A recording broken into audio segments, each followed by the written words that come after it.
মির্চির বিশেষ নিবেদন Times of পুরাণ।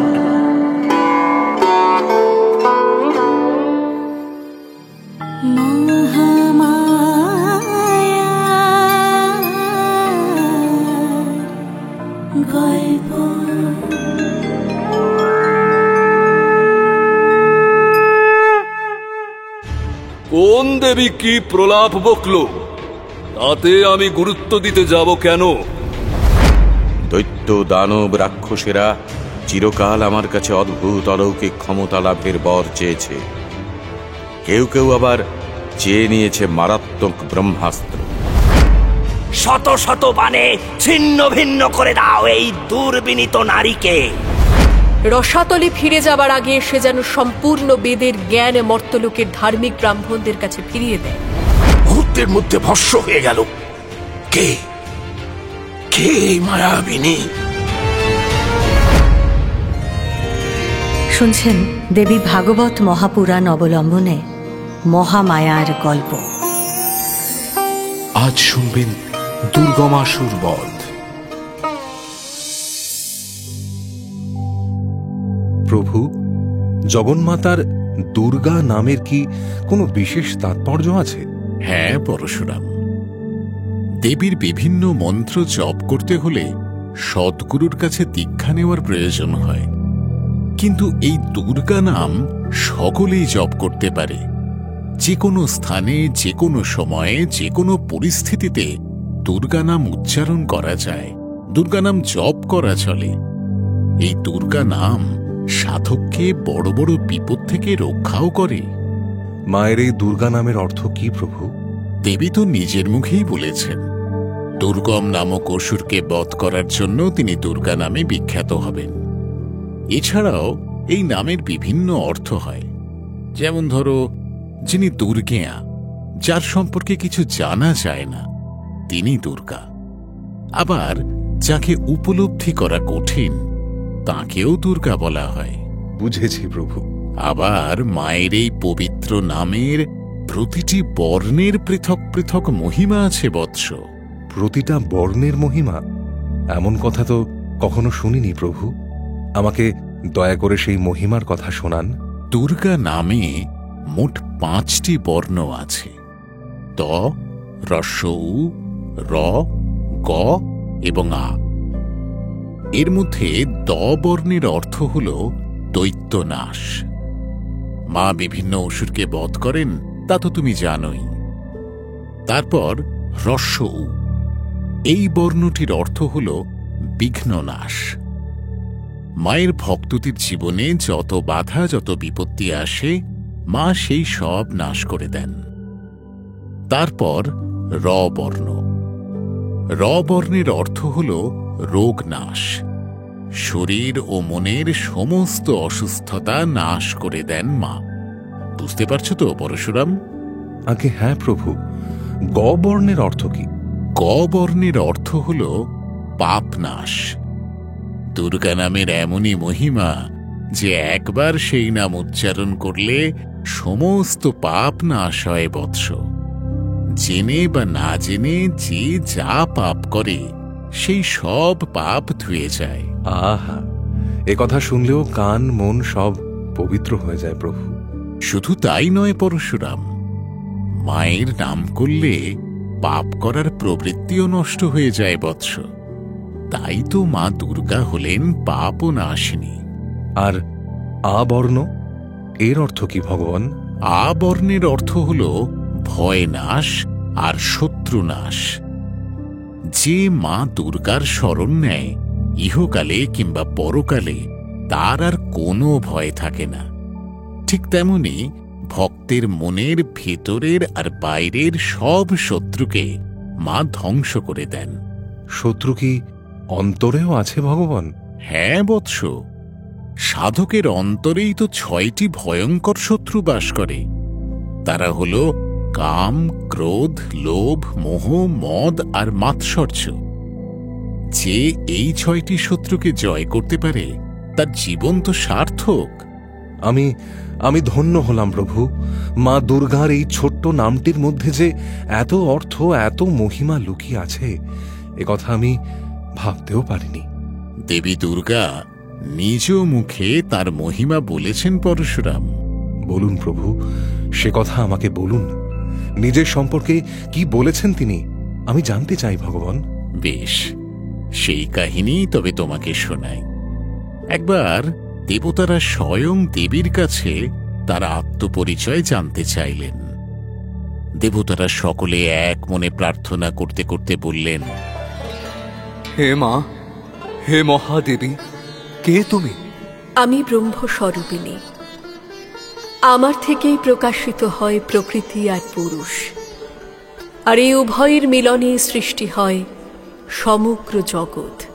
মা, এই জগতে পরস্পরের বিপরীত যা কিছু আছে সবই কি তাহলে আপনারই বিভূতি? অবশ্যই। শূন্যতা আর পূর্ণতা, আনন্দ আর নিরানন্দ, আলো আর অন্ধকার, সবই যে আমারই বিভূতি। যারা ব্রহ্মজ্ঞানী তারা আমাকে ব্রহ্মরূপে অনুভব করেন, আবার যাদের আধ্যাত্মিক জ্ঞান নেই তারা পঞ্চ ইন্দ্রিয় দিয়ে এই বিশ্বকে অনুভব করে। তাদের সেই অনুভবও কিন্তু আমি। মা, তবে কি বিশ্বরূপে আপনি নিজেই নিজেকে প্রকাশ করেছেন? যথার্থ উপলব্ধি তোমার দেবরাজ। এই যে পঞ্চভূত, মাটি, জল, আগুন, বাতাস আর শূন্যতা, এই সবই তো আমারই বিভূতি। তাই পঞ্চভূত দিয়ে গড়া এই স্থূল বিশ্ব আমারই মূর্তি। মা, তবে কি বিশ্বও আপনি, আবার বিশ্বের অতীত ব্রহ্মও আপনি? অবশ্যই। আমি একাধারে বিশ্বময়ী, আবার বিশ্বের অতীত। আমি সব। আমি ছাড়া আর কোনো দ্বিতীয় সত্তা নেই। মহামায়ার মুখে দেবরাজ ইন্দ্র তাঁর যে আত্মপরিচয় শুনেছিলেন সে কথাই তোমাকে বললাম পরশুরাম। আমি ধন্য প্রভু। মায়ের নিজের মুখে মায়ের এই আত্মপরিচয় শুনে আমি ধন্য। প্রভু, আপনি তো বলেছিলেন দেবী দুর্গমাসুরকে বধ করেছিলেন। আমাকে সেই কাহিনী শোনাবেন না? অবশ্যই শোনাব পরশুরাম। শোনো, রুরু দৈত্যের পুত্র এই দুর্গম ছিল শুক্রাচার্যের প্রিয় শিষ্য। বিদ্যা, বুদ্ধি, রাজনীতি, যুদ্ধনীতি সবেতেই তার সমকালীন অসুর জাতির মধ্যে সে ছিল শ্রেষ্ঠ। তাই দৈত্যগুরু শুক্রাচার্য একদিন তাকে ডেকে বললেন, বৎস, তোমার শিক্ষা সম্পূর্ণ হয়েছে। আমি জানি তুমি দৈত্য বংশের উপযুক্ত রাজা। তোমার রাজ্যাভিষেকের আগে আমি তোমাকে বিশেষ এক দায়িত্ব দিতে চাই। তুমি তা পালন করতে পারবে তো? আপনার আশীর্বাদ যদি আমার সঙ্গে থাকে তাহলে অবশ্যই পারবো গুরুদেব। বলুন, কি সেই দায়িত্ব? দুর্গম অসুর জাতির উত্থান আর বিজয় লাভ দেখা আমার বহুদিনের স্বপ্ন। তুমি অসুর গোষ্ঠীর উপযুক্ত নায়ক, তবে তোমাকে আরো ক্ষমতাবান হতে হবে পুত্র। সেজন্য পিতামহ ব্রহ্মার আশীর্বাদ প্রয়োজন। গুরুদেব, শুনেছি এর আগে বহু অসুর কঠিন তপস্যা করে পিতামহ ব্রহ্মাকে সন্তুষ্ট করেছিল, কিন্তু অমর হবার আশীর্বাদ তিনি কাউকেই দেননি। হ্যাঁ বৎস, এ কথা সত্যি। তিনি নিজে তো দেবতা, তাই দেবতাদের প্রতি তাঁর পক্ষপাত থাকবে, এ তো স্বাভাবিক। তাহলে পিতামহ ব্রহ্মার আশীর্বাদ পাওয়ার জন্য পরিশ্রম করে কি লাভ গুরুদেব? বৎস, অমরত্ব লাভের ওইসব কৌশল অনেক পুরনো হয়ে গেছে। এইবার শত্রুপক্ষকে নতুন পদ্ধতিতে আক্রমণ করতে হবে। দুর্গম, তুমি কি জানো স্বর্গের দেবতাদের শরীর কিভাবে পুষ্টি লাভ করে? না গুরুদেব, এ বিষয়ে আমার ধারণা নেই। আপনি দয়া করে বলুন। শোনো, ঋষিরা বৈদিক যজ্ঞের মাধ্যমে দেবতাদের উদ্দেশ্যে যে ঘি আহুতি দেন তাতেই দেবতাদের শরীর পরিপুষ্ট হয়। সেই আহুতি দেবতাদের কাছে পৌঁছে দেন অগ্নিদেব। তাই এই বৈদিক যজ্ঞ যদি বন্ধ করা যায় তাহলেই দেবতারা অপুষ্টির শিকার হবেন। তখন তাদের আর অসুরদের বাধা দেবার কোনো ক্ষমতাই থাকবে না। আমি বুঝতে পেরেছি গুরুদেব। ধন্য ধন্য আপনার কূট বুদ্ধি। আপনি ঘুর পথে দেবতাদের শক্তিহীন করে তুলতে চাইছেন, কিন্তু আমি আপনাকে কিভাবে সাহায্য করব প্রভু? অসুরদের সেনাবাহিনী পাঠিয়ে আমরা কি একের পর এক যজ্ঞভূমি তছনছ করা আরম্ভ করব? না বৎস, ওইভাবে নয়। শোনো, বৈদিক যজ্ঞের অপরিহার্য অঙ্গ হল বেদ মন্ত্র। এই সম্পূর্ণ বেদের জ্ঞান রয়েছে প্রজাপতি ব্রহ্মার হৃদয়ে। তাকে তুষ্ট করে তুমি যদি বেদের উপরে অধিকার পেতে পারো, তাহলেই আমাদের কার্যসিদ্ধি হবে। কথাটা বুঝতে পেরেছ তো? আজ্ঞে হ্যাঁ গুরুদেব, আমি আজ হিমালয়ের পথে যাত্রা করব। পিতামহ ব্রহ্মাকে আমি কঠোর তপস্যায় সন্তুষ্ট করবই। গুরুদেব, আপনি আমার প্রণাম নিন, আশীর্বাদ করুন যেন সফল হয়ে ফিরে আসি। বৎস দুর্গমাসুর, তুমি বিজয়ী হও। অসুর লোক থেকে বিদায় নিয়ে দুর্গমাসুর গেল হিমালয়ে পর্বতে। সেখানে পর্ণকুটির নির্মাণ করল সে। পিতামহ ব্রহ্মার তপস্যা আরম্ভ করল। বহুদিন ধরে সেই সাধনা চলার পর অবশেষে তুষ্ট হলেন প্রজাপতি। হংস বাহনে চড়ে তিনি উপস্থিত হলেন দুর্গমাসুরের আশ্রমে। বৎস দুর্গম, চোখ খোলো। তোমার তপস্যায় আমি সন্তুষ্ট। বলো বলো, তুমি কি বর চাও? প্রণাম প্রভু। আপনি যুগে যুগে দৈত্যদের কৃপা করেছেন। আপনার মতো দয়ালু বরদাতা দেবতা আর নেই। আপনি তো কল্পতরু। প্রভু, আমি যে বর চাইব তা আপনি দেবেন তো? বৎস, অমরত্বের বর চেয়ে আমাকে বিব্রত করো না। মোহিনীরূপী নারায়ণের কৃপায় অমৃতের অধিকার যারা পেয়েছে, তারা ছাড়া এ বিশ্বে আর কেউই অমর হতে পারে না। তুমি অন্য যে কোনো বর চাও, আমি অবশ্যই তোমার প্রার্থনা পূরণ করব। প্রভু, আমি সমস্ত বেদ মন্ত্রের অধিকার চাই। সে কি বেদমন্ত্র? তুমি তো আমাকে অবাক করে দিলে দুর্গম। দৈত্য দানব রাক্ষসেরা চিরকাল আমার কাছে অদ্ভুত অলৌকিক ক্ষমতা লাভের বর চেয়েছে। কেউ কেউ আবার চেয়ে নিয়েছে মারাত্মক ব্রহ্মাস্ত্র। কিন্তু তুমি চাইছ সমস্ত বেদমন্ত্রের অধিকার। আজ্ঞে হ্যাঁ প্রভু। দৈত্য বংশে আমার জন্ম, কিন্তু আমিও তো ব্রাহ্মণ শ্রেষ্ঠ কাশ্যপ মুনিরই বংশধর। বেদের অধিকার পাওয়ার ইচ্ছা আমার অনেক দিনের। প্রভু, আপনি করুণাময়, আপনি স্বয়ং বেদ কর্তা। আপনি আমায় এই কৃপা করবেন না? তথাস্তু। সমগ্র বেদমন্ত্রের অধিকার তোমাকে দিলাম দুর্গম। এই মন্ত্রের ওপর তোমার নিয়ন্ত্রণের ক্ষমতাও জন্মাবে। আপনার অশেষ দয়া ভগবান। আপনার শ্রীচরণে এই দাসানুদাসের কোটি কোটি প্রণাম।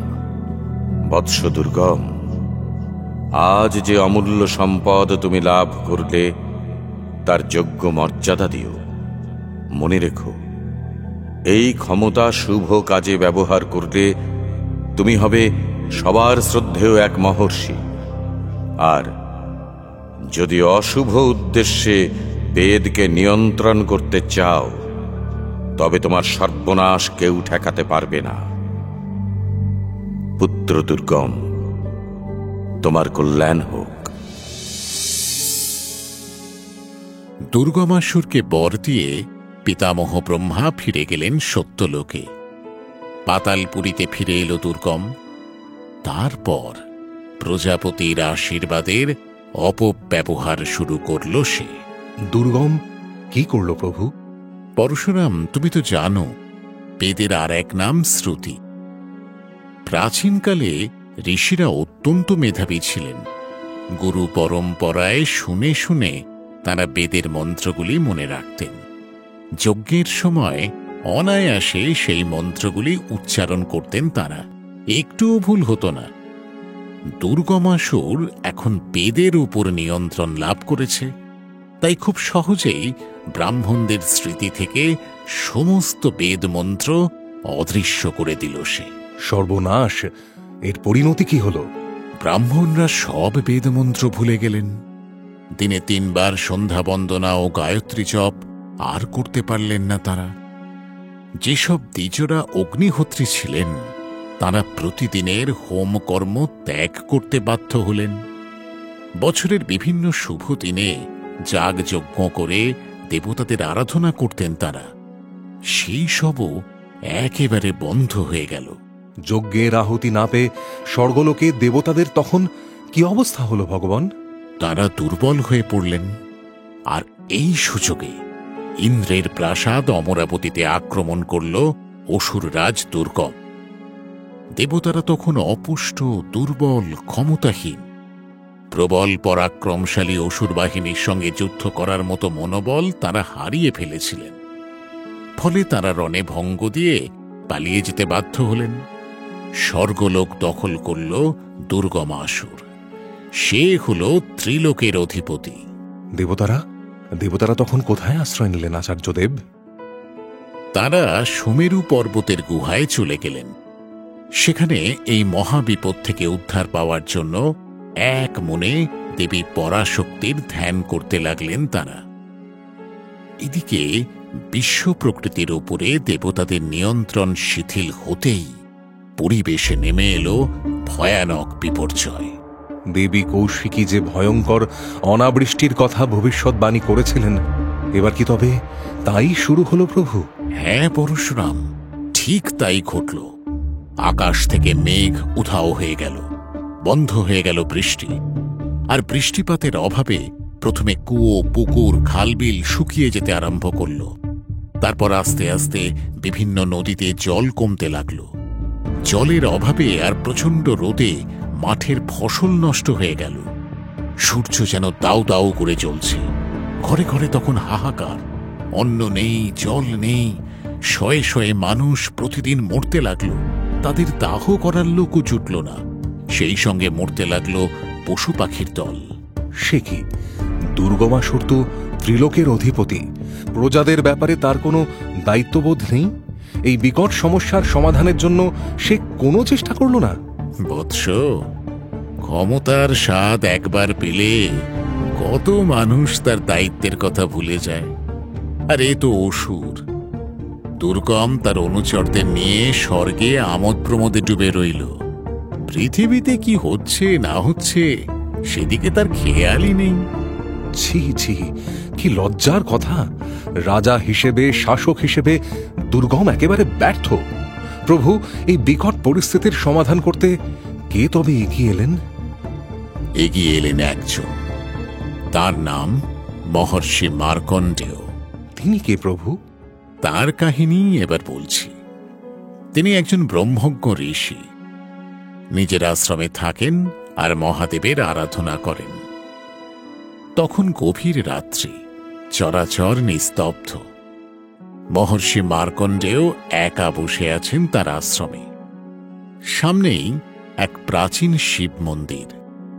মহেশ্বরের লিঙ্গ মূর্তির দিকে তাকিয়ে আছেন তিনি। মানুষের দুঃখের কথা ভেবে তার চোখ দিয়ে দরদর করে জল পড়ছে। শেষ রাতের দিকে একটু তন্দ্রা এসেছিল।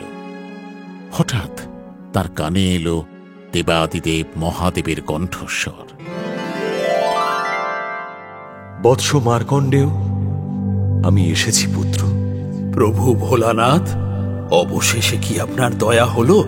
আমি তো অনন্তকাল ধরে তোমার সঙ্গে আছি পুত্র। তোমার 16 বছর বয়সে যমরাজের হাত থেকে আমি তোমাকে রক্ষা করেছিলাম বৎস, মনে পড়ে? মনে আছে প্রভু, আপনিই আমার রক্ষাকর্তা।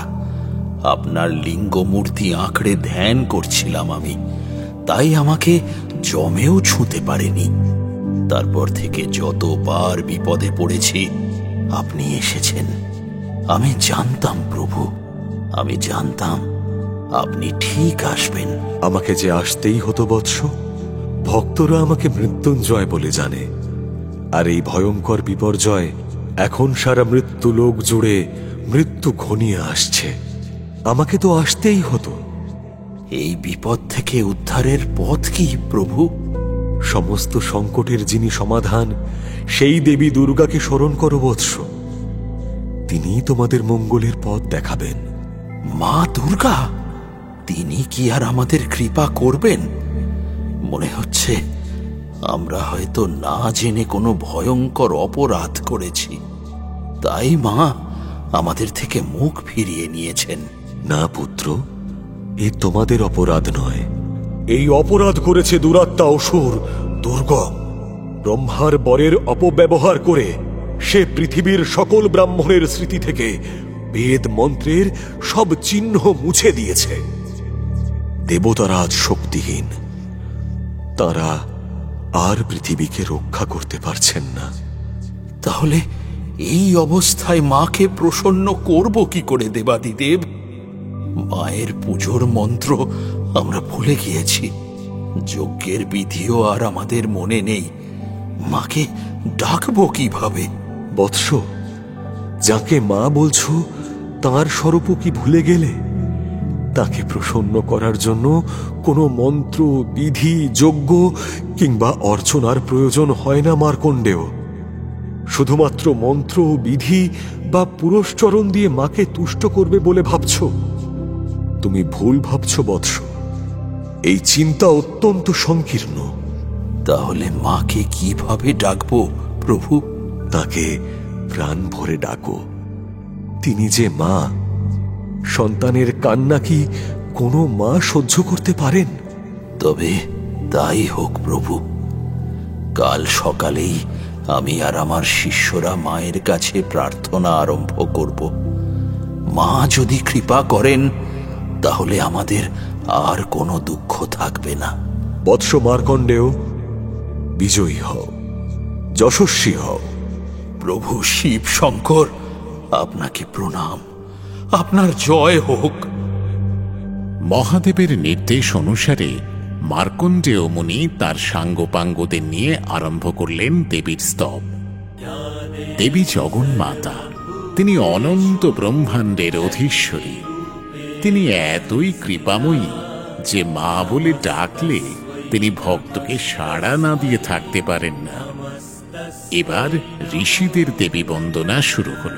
হে মা দুর্গা, তুমি কূটস্থ চৈতন্য রূপা, বেদের প্রতিপাদ্য যে ব্রহ্ম, তুমি স্বয়ং সেই ব্রহ্মস্বরূপিণী। হে চিন্ময়ী, হে আনন্দময়ী, হে ভুবনেশ্বরী, আমাদের অভয় দান করো। মা, নেতি নেতি বলে ব্রহ্মজ্ঞানী ঋষিগণ যে পরম তত্ত্বের অনুসন্ধান করেন, তুমি সেই ব্রহ্মময়ী জগদম্বা। আমরা সকলেই যে তোমার সন্তান মা, আমাদের রক্ষা করো।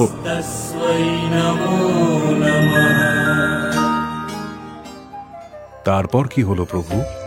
মা কি প্রকট হলেন? অবশ্যই। এইবার মা প্রকট হলেন তার শতাক্ষী মূর্তিতে।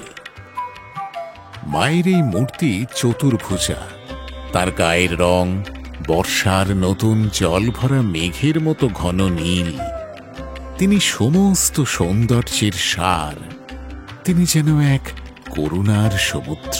মা শতাক্ষী তার 4টি হাতে কি কি আয়ুধ ধারণ করেন প্রভু? মায়ের 2 হাতে রয়েছে অসুর বিনাশের জন্য বিশাল এক ধনুক আর এক গুচ্ছ বাণ, আর অন্য 2 হাতের একটিতে রয়েছে এক ফুটন্ত পদ্ম, আরেকটিতে রয়েছে ফল, মূল আর শাকের সম্ভার। ভক্তদের ক্ষুধা, তৃষ্ণা আর রোগ নিবারণের জন্যই যে মায়ের আবির্ভাব। তারপর মা কি লীলা রচনা করলেন? মর্তের জীবকুলের দুঃখ দেখে মায়ের মুখ বেদনায় করুণ হয়ে গেল। মা শতাক্ষী, অর্থাৎ শত শত হাজার হাজার নয়ন তার। সেই সব নীল চোখ থেকে ঝরে পড়তে লাগলো জলের ধারা। পৃথিবীর বুকে শুরু হলো প্রবল বর্ষণ। এবার কিছুটা স্বস্তি পেলাম প্রভু। এই বৃষ্টি কতদিন ধরে চলল আচার্যদেব? টানা 9 দিন 9 রাত্রি ধরে চলল এই বৃষ্টি। পৃথিবীর সব শুকনো নদী, নালা, খাল, বিল আবার জলে ভরে উঠল। সূর্যের তাপে জ্বলে পুড়ে যাওয়া মাটির বুকে নতুন ঘাস গজালো। মাটি ফুঁড়ে বেরিয়ে এলো শত শত গাছের অঙ্কুর। চারিদিকে তখন আনন্দের কোলাহল। মানুষ তো বটেই, পশু পাখিরাও কোটর ছেড়ে, গুহা ছেড়ে বেরিয়ে এসে বৃষ্টিতে ভিজতে লাগলো। মা কি স্বয়ং অন্নপূর্ণা হয়ে তাদের খাদ্য বিতরণ করলেন প্রভু? হ্যাঁ বৎস, মা নিজের হাতের অনন্ত ফলমূল আর শাকের সম্ভার বিতরণ করলেন সকল জীবকে।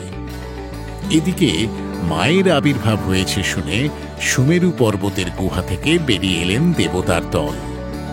মা শতাক্ষীকে প্রণাম করে দেবরাজ ইন্দ্র বললেন, মা, আপনার শ্রীচরণে কোটি কোটি প্রণাম। যজ্ঞের অভাবে আমরা যা পারিনি, আপনি সেই দুর্দশা দূর করেছেন। আপনার দেওয়া শাক আর ফলমূল খেয়ে প্রাণীকুলের প্রাণ রক্ষা হয়েছে মা। তাই আজ থেকে আপনার নাম হোক শাকম্ভরী। মা, দুরন্ত দুর্গমাসুরের জন্যই ত্রিভুবনে এমন বিপর্যয় ঘটেছিল। আপনার হাতে কি তার নিধন হবে না? অবশ্যই হবে দেবরাজ। দুর্গমাসুরের শাস্তি লাভ শুধু সময়ের অপেক্ষা। তোমরা দেবতারা সকলে মার্কণ্ডেয় মুনির আশ্রমে নিশ্চিন্তে বাস করো। আমি তোমাদের রক্ষা করব। মা, আপনার জয় হোক মা, জয় হোক। প্রভু, এই কাহিনী শুনতে শুনতে মনে একটি প্রশ্ন জাগছে। বলো বৎস, কি তোমার প্রশ্ন? প্রভু, মা যে শাকম্ভরী হয়ে বিশ্বের সকল খিদের কষ্ট দূর করলেন, তাহলে এইসব উদ্ভিদও তো মায়ের প্রকাশ, তাই না? তাহলে কি উদ্ভিদ মায়ের পূজার আধার হতে পারে? অবশ্যই বৎস। শরৎকালে দুর্গাপূজার সপ্তমীর দিন ভোরে মাকে তো নবপত্রিকা রূপেই পূজা করা হয়। নবপত্রিকা এর কি অর্থ প্রভু? নবপত্রিকা মানে হল 9টি উদ্ভিদের সমাহার। এই 9টি গাছ হল কদলী, কচু, হরিদ্রা, জয়ন্তী, বেল, ডালিম, অশোক, মান ও ধান। এই 9টি গাছের চারা হল মায়ের 9টি রূপের প্রতিনিধি। এই নবপত্রিকার পূজা কিভাবে করতে হয় আচার্যদেব?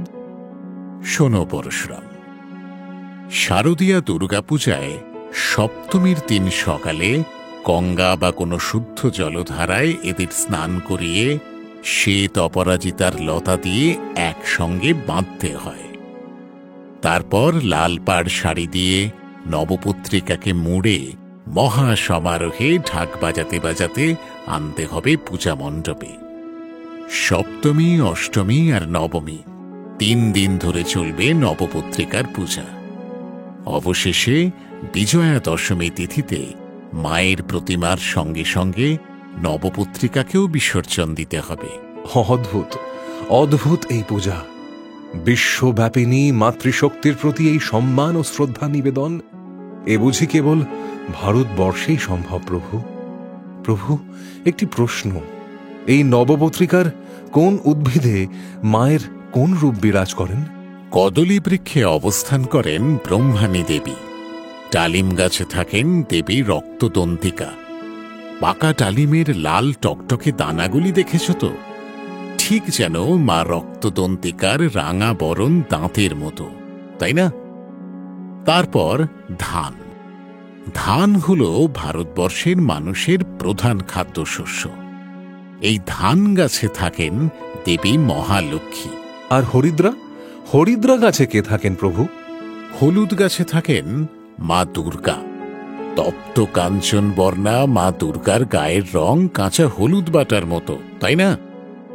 মান পাতায় থাকেন দেবী চামুন্ডা। আর কচু গাছে থাকেন দেবী কালিকা। বেলগাছ আর বেলপাতা শিবের প্রিয়, তাই বেলগাছে অধিষ্ঠান করেন দেবী শিবা। অশোক আর জয়ন্তী গাছে কোন কোন দেবী থাকেন ভগবান? অশোক গাছে থাকেন দেবী শোক ও রহিতা। আর জয়ন্তী গাছে থাকেন দেবী কার্তিকী। বৎস, এই হল নবপত্রিকার অধিষ্ঠাত্রী 9 দেবীর কথা। নবপত্রিকা রূপিণী দেবীর জয় হোক, প্রভু, আজ ধন্য হলাম। দয়া করে বলুন, মা তারপর কি লীলা করলেন? মা স্বয়ং নিখিল বিশ্বের গুরুরূপিণী। তাই দেবী মহামায়াকে নিজের আশ্রমে অধিষ্ঠান করতে দেখে মার্কণ্ডেয় মুনি তার কাছ থেকে ব্রহ্মজ্ঞানের উপদেশ চাইলেন। মাকে প্রণাম করে তিনি বললেন, মা, তোমায় যখন আমাদের মাঝে এমন আপন করে পেয়েছি, তখন তোমার তত্ত্ব আমরা তোমার মুখেই শুনতে চাই। মা দেবী, তুমি মহাবিদ্যা, তুমি মহামেধা, তুমি আবার মহাস্মৃতি। মা, তুমি আমাদের গুরু হয়ে আমাদের উপদেশ দাও। বলো বৎস, কি তোমার প্রশ্ন?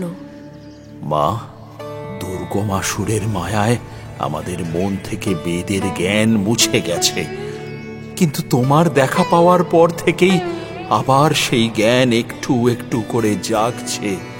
মনে পড়ছে বেদে তোমার অনেক নাম।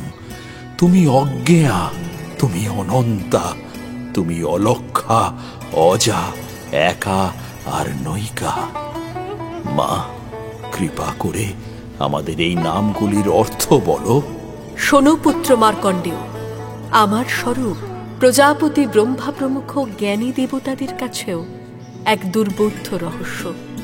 তাই আমার নাম অজ্ঞেয়া।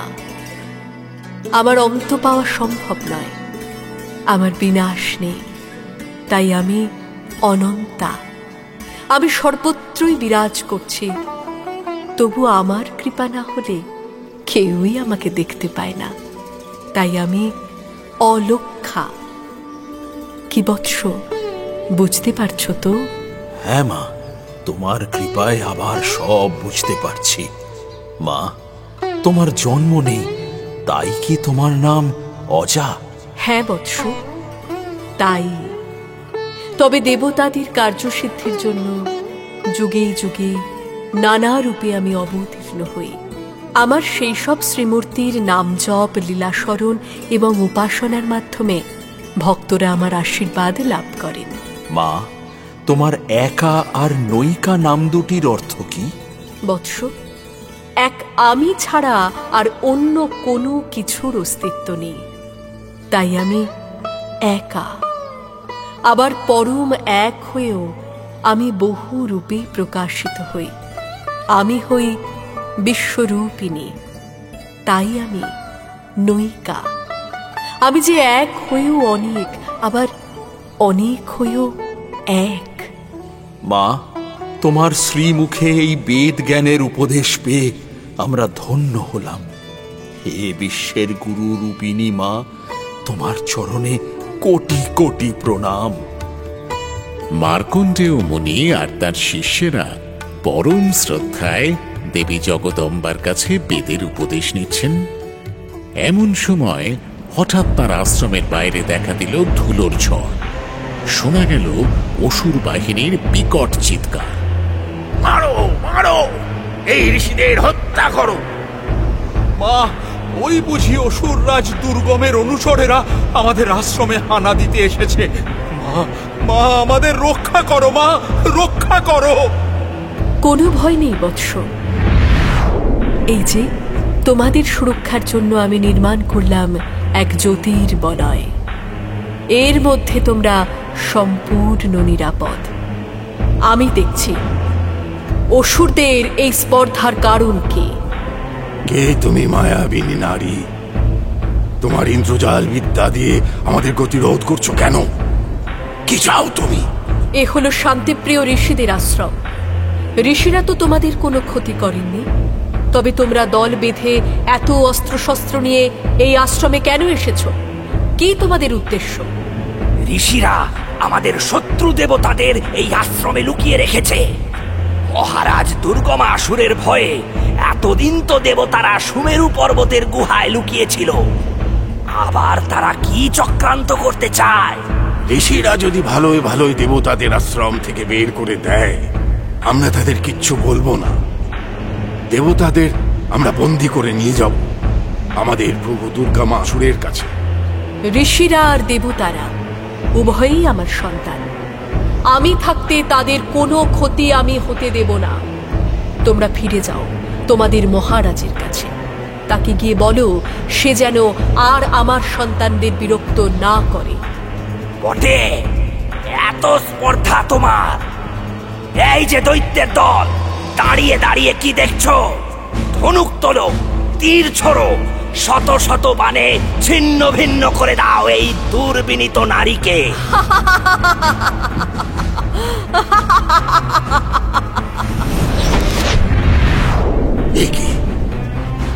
এই নারীর শরীর থেকে এত আলো, এত তেজ বেরোচ্ছে কেন? আমাদের অসুর বাহিনীর শত শত তেজ যে মুহূর্তের মধ্যে ভস্ম হয়ে গেল। কে কে এই মায়াবিনী? দুর্মতি অসুর, আমি আদ্যা শক্তি মহামায়া। আমার শক্তির সীমা ব্রহ্মা, বিষ্ণু ও রুদ্রও জানেন না। যাও, এই মুহূর্তে দূর হয়ে যাও এই আশ্রম ছেড়ে, তা না হলে আজ তোমাদের মৃত্যু নিশ্চিত। চলুন সেনাপতি, চলুন, তাড়াতাড়ি মহারাজকে খবর দিতে হবে। সারথি, সারথি, রথ ঘোরাও, শিগগিরই রথ ঘোরাও। এইবার কি তবে দেবী আর অসুরদের মধ্যে প্রবল যুদ্ধ আরম্ভ হলো প্রভু? না পরশুরাম, দেবী শতাক্ষী পরম করুণাময়ী, তাই অসুরদেরও তিনি শুধরে যাবার জন্য একটা শেষ সুযোগ দিতে চাইলেন। তিনি আবাহন করলেন তার সহচরীদের মধ্যে প্রধান দেবীকে। সেই দেবীর নাম কালরাত্রি। প্রণাম মহাদেবী, আপনি আমায় স্মরণ করেছেন? বলুন, কি সেবা করতে পারি? কালরাত্রি, তুমি আমার দূত হয়ে যাও স্বর্গলোকে, অসুররাজ দুর্গমের রাজসভায়। তাকে গিয়ে বলো ত্রিলোকের শাসক হিসাবে সে অযোগ্য, তাই অবিলম্বে স্বর্গের রাজত্ব ইন্দ্রকে ফিরিয়ে দিয়ে নিজের অসুর বাহিনী নিয়ে সে ফিরে যাক রসাতলে, তা না হলে তার মৃত্যু নিশ্চিত। অবশ্যই মহাদেবী, আমি নিশ্চয়ই তাকে সাবধান করব। তাকে আরো বলবে রসাতলে ফিরে যাবার আগে সে যেন সম্পূর্ণ বেদের জ্ঞান মর্তলোকের ধার্মিক ব্রাহ্মণদের কাছে ফিরিয়ে দেয়। প্রজাপতি ব্রহ্মার আশীর্বাদের অপব্যবহার করেছে সে বেদের অধিকার পাওয়ার যোগ্য নয়। হে পরমেশ্বরী, আপনার বার্তা আমি দুর্গমের কাছে পৌঁছে দেব। প্রণাম দেবী। কালরাত্রি, তুমি বিজয়িনী হও। তারপর কি হলো প্রভু? দুর্গমাসুর কি দেবী কাল রাত্রির সাবধান বাণীকে আদৌ কোনো গুরুত্ব দিল? না বৎস, ত্রিলোকের অধিপতি হয়ে সে যে তখন মোহে অন্ধ। তার উপর দেবী কালরাত্রির অসামান্য সৌন্দর্য দেখে সে মুগ্ধ হয়ে পড়ল। তাই দেবীর নির্দেশ পালন করার বদলে সে দেবীকে ভোগবিলাসের প্রস্তাব দিতে আরম্ভ করল। ওহে সুন্দরী, তোমার মুখে যুদ্ধ, মৃত্যু, হানাহানির প্রসঙ্গ কেন? তুমি তো করবে প্রেমালাপ। শোনো, স্বর্গের বহু অপ্সরাকে আমি আমার অন্তঃপুরে স্থান দিয়েছি, কিন্তু রম্ভা, উর্বশী বা মেনকা এরা কেউই তোমার মতো এমন অপার্থিব রূপের ছটায় আমার চোখ ধাঁধিয়ে দেয়নি। এসো, তুমি আমার প্রাসাদে এসো, আমার সঙ্গে স্বর্গের ঐশ্বর্য ভোগ করো। দুর্মতি অসুর, তোমাকে মহাদেবীর যে বার্তা শোনালাম তার কোনো উত্তর এখনো পেলাম না। তার বদলে তুমি আমাকে কুপ্রস্তাব দিচ্ছ? এত সাহস তোমার? তোমার মহাদেবীর বার্তা যে নিষ্ফল সুন্দরী। যজ্ঞের অভাবে সব দেবদেবীরাই এখন দুর্বল, ক্ষমতাহীন। তাই কোন দেবী কি প্রলাপ বকল তাতে আমি গুরুত্ব দিতে যাব কেন? মূর্খ! দেবী মহামায়া স্বয়ং পরমেশ্বরী। তিনি কোনো স্বর্গবাসিনী সাধারণ দেবী নন যে যজ্ঞে আহুতি না পেলে তার ক্ষমতা কমে যাবে। তিনি স্বয়ং ব্রহ্মময়ী, তার শক্তি অনাদি, অনন্ত। তার সঙ্গে শত্রুতার ফলে তুমি নিজেই নিজের মৃত্যু ডেকে আনছ।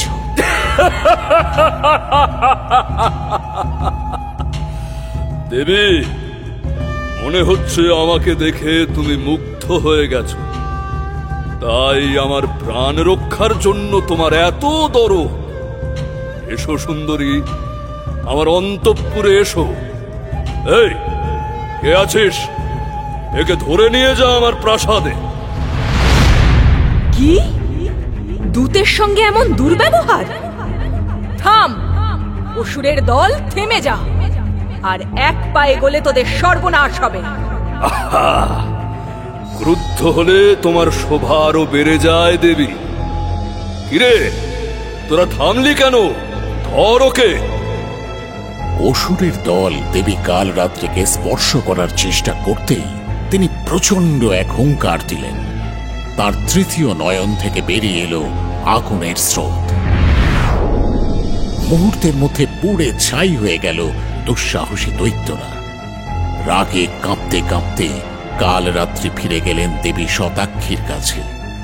সব শুনে মহাদেবী বললেন, যে পাপিষ্ঠ তোমার সঙ্গে এই দুর্ব্যবহার করার স্পর্ধা করেছে, আর তার নিস্তার নেই দেবী।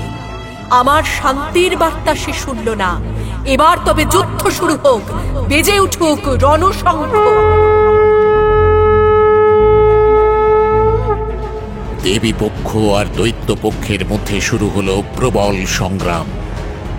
দেবী দুর্গার শরীর থেকে বেরিয়ে এলেন 10 মহাবিদ্যা: কালী, তারা, ষোড়শী, ভুবনেশ্বরী, ভৈরবী, ছিন্নমস্তা, ধূমাবতী, বগলা, মাতঙ্গী এবং মহালক্ষ্মী।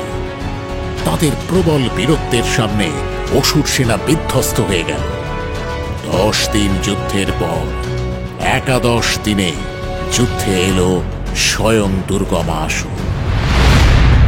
রক্ত বস্ত্র, রক্তবর্ণ ফুলের মালা আর রক্ত চন্দনে সেজে উদ্ধতভাবে দুর্গম যুদ্ধে এলো। কিন্তু দেবীর পরাক্রমের সামনে তার পরাজয় তো নিশ্চিত। কিছুক্ষণ রণরঙ্গ করার পর দেবী মহামায়া নিক্ষেপ করলেন 15টি দিব্য বাণ। 4টি বাণে মরল অসুররাজের রথের 4টি ঘোড়া, একটি বাণে মরল তার সারথি, আরেকটি বাণে ধ্বংস হল তার রথের পতাকা। অন্য সব তীরগুলি বিদ্ধ করল দুর্গমা আসুরের শরীর। রক্তবমি করতে করতে প্রাণ হারালো অসুররাজ, আর তার শরীর থেকে প্রচন্ড এক তেজ বেরিয়ে এসে বিলীন হয়ে গেল দেবীর শ্রীঅঙ্গে। ব্রহ্মা, বিষ্ণু আর রুদ্র আবির্ভূত হয়ে দেবীর বন্দনা আরম্ভ করলেন। শুরু হলো পুষ্পবৃষ্টি। ত্রিদেব দেবীর স্তব করে বললেন, হে দেবী, এই জগতে যত রকম মায়ার বিভ্রান্তি সবই আপনার লীলা। আবার এই মায়া থেকে মুক্তিও আপনার কৃপাতেই ঘটে। হে মহামায়া, আপনাকে প্রণাম করি। দেবী, স্বরূপ তো আপনি বিশ্বের অতীত, তা সত্ত্বেও বিশ্বের সমস্ত জীবের জন্য আপনার এমন করুণা যে সম্পূর্ণ 9 দিন 9 রাত্রি আপনি তাদের দুঃখে অঝর ধারায় কেঁদেছেন। হে করুণাময়ী, আপনাকে আমি নমস্কার করি। হে ব্রাহ্মণগণ, আমার বরে তোমাদের অন্তরে আবার জাগরিত হবে সমগ্র বেদ ও মন্ত্রের জ্ঞান। এই বেদ আমার শব্দময় শরীর, তোমরা সযত্নে এর সেবা করবে। দুষ্ট দুর্গামাসুরকে বধ করার জন্য আমার নাম হবে দুর্গা। যে এই দুর্গা নাম প্রতিনিয়ত জপ করবে সে আমার কৃপা পাবে, মায়া থেকে মুক্তি লাভ হবে তার। পরশুরাম, তোমাকে আমি দেবী দুর্গা নামের মহিমা শোনালাম, দুর্গমাসুর বধের কাহিনীও বললাম।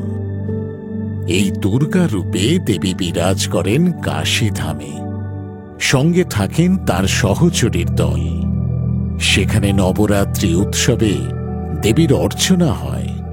কাশীধামে মায়ের এই সহচরীদের নাম কি প্রভু? সেই দেবীদের নাম হল শতনেত্রা, সহস্রাস্যা, অযুতভুজা, অশ্বারূঢ়া, গজাস্যা, তরিতা, সববাহিনী, বিশ্বা আর সৌভাগ্য গৌরী। সৌভাগ্য গৌরী রূপে মা থাকেন কেন্দ্রে, আর 8টি রূপে তাকে ঘিরে থাকেন 8 দেবী। আবার শিবের অংশজাত 8 জন ভৈরবও কাশীধামে মায়ের সহচর। প্রভু, দয়া করে সেই 8 জন ভৈরবের নাম বলুন। এরা হলেন রুরু ভৈরব, চণ্ড ভৈরব, অসিতাঙ্গ ভৈরব, কপালী ভৈরব, ক্রোধ ভৈরব, উন্মত্ত ভৈরব, সংহার ভৈরব আর ভীষণ ভৈরব। এরাও 8 জন 8 দিকে অবস্থান করে মায়ের শ্রীধাম রক্ষা করেন। সেই সঙ্গে থাকেন 64 জন বেতালের বাহিনী। মুন্ডমালা পরে, হাতে কর্তরি আর কপাল পাত্র নিয়ে তারা সারাক্ষণ কাশীধামের পাহারায় আছেন। প্রভু, শিব আর শক্তির অধিষ্ঠান ভূমি রূপে কাশীধামের বিশেষত্ব কি? বৎস, সৃষ্টির পূর্বে পরম শিব আর পরাশক্তি নিজেদের লীলাবিলাসের জন্য যে দিব্যলোক নির্মাণ করেছিলেন তার নাম হল আনন্দবন। জগৎ সৃষ্টির পর এই আনন্দবনই পৃথিবীর বুকে প্রকাশিত হয় কাশী রূপে। প্রলয়ের সময়ও এই কাশীধাম বিনষ্ট হয় না, কারণ শিব স্বয়ং নিজের ত্রিশূলের ওপরে রেখে এই মহাপবিত্র ভূমিকে রক্ষা করেন। তাহলে কাশীধামে যাদের মৃত্যু হয় তারা নিশ্চয়ই শিব আর শক্তির বিশেষ কৃপা পায়। অবশ্যই। কাশীধামে যে জীবের মৃত্যু হয়, স্বয়ং বিশ্বনাথ তার কানে উচ্চারণ করেন তারক ব্রহ্ম মহামন্ত্র, আর দেবী জগদম্বা নিজে তার সমস্ত মায়াবন্ধন খুলে তাকে মুক্তি দেন। শিব আর শক্তির কৃপায় সেই সৌভাগ্যবান জীব তখন লাভ করে মহামোক্ষ। বলো বৎস, পরাশক্তি সম্বন্ধে তুমি আর কি জানতে চাও? প্রভু, দেবী সতী আর দেবী শতাক্ষী দুজনের কাহিনীতেই আপনি দশমহাবিদ্যার কথা বললেন। আপনি আরো বললেন সর্বশ্রেষ্ঠ যে সতীপীঠ, সেই নীলাচল পর্বতে দেবী এই দশমহাবিদ্যারূপে বিরাজ করেন। প্রভু, আমার মনে হচ্ছে দেবী পরাশক্তির তত্ত্ব উপলব্ধি করতে হলে এই 10 দেবীর কথা জানাটা খুবই প্রয়োজন। তুমি ঠিকই অনুমান করেছ পরশুরাম। মা মহামায়া এই দশমহাবিদ্যা রূপে সাধকদের বিশেষভাবে কৃপা করেন। আচার্যদেব, আমি জানতে চাই এই দশমহাবিদ্যার রূপ কেমন, এদের মহিমা কি, এদের আবির্ভাবের কারণ কি? দয়া করে আমাকে বলুন। উত্তম, তোমাকে আমি 10 মহাবিদ্যার কথা অবশ্যই বলবো। এ অতি গূঢ়, অতি রহস্যময় তত্ত্ব। বৎস, তুমি এক মনে শুনে যাও।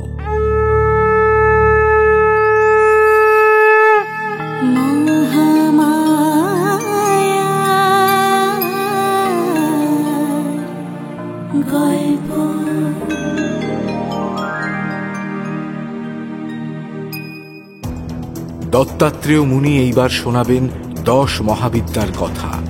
কালী, তারা, ছিন্নমস্তার মতো উগ্ররূপের পাশাপাশি ষোড়শী, ভুবনেশ্বরী, কমলার মতো সৌম্য স্নিগ্ধ রূপ, সবই দেবী মহামায়ার এক একটি আশ্চর্য লীলা। এই 10 রূপের মহিমা জানতে হলে শুনতে থাকুন পরের পর্ব।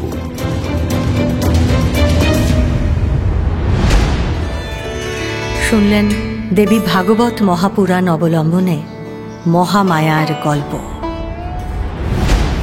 মুখ্য ভূমিকায় দত্তাত্রেয়, সঞ্জয় দত্ত, পরশুরাম, সৌমাদিত্য মুখার্জি, দেবী পিয়ালি পাঠক, শিব অর্ঘ্যমাল্য মাইতি, ব্রহ্মা উৎপল সরকার, ইন্দ্র আর্য জানা, অসুর পার্থ রায়, কালরাত্রি অমৃতা রায়, শুক্র পার্থ রায়, মার্কণ্ডেয় ইন্দ্রনীল ভাদুরী। নাট্যরূপ মহুয়া বন্দ্যোপাধ্যায় ও উৎসব চৌধুরী। শব্দগ্রহণ সত্যজিৎ সেন। শব্দ পরিকল্পনা, আবহ ও মিশ্রণ সব্যসাচী মুখার্জি। পরিচালনায় শাওলি মজুমদার। সৃজনশীল পরিচালনা ইন্দ্রাণী চক্রবর্তী। প্রযোজনা প্যাস্টেল এন্টারটেইনমেন্ট। টাইমস অফ পুরাণ আপনার জন্য মির্চি বাংলা ইউটিউব চ্যানেল এবং গানা অ্যাপে।